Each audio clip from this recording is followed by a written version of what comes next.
வேதத்தை வாசிக்க வேண்டும்னா அந்த வசனம் எங்கெங்கெல்லாம் இருக்குங்கிறத பற்றி நம்ம ரொம்ப ஆழ்ந்து சிந்திக்கலாம்.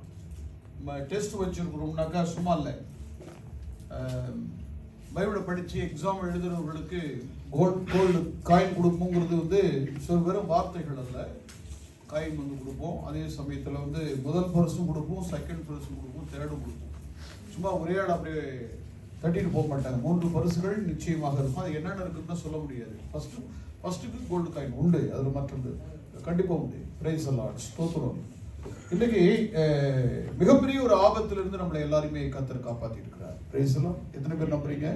1 லட்சம் கார்கள் இன்றைக்கு தண்ணியில மிதக்கிற இந்த காட்சி, இந்த மழையை நேராக பார்த்த ஒரு சிலர் தான் இருக்க முடியும், எல்லாரும் பார்த்துருக்க முடியாது.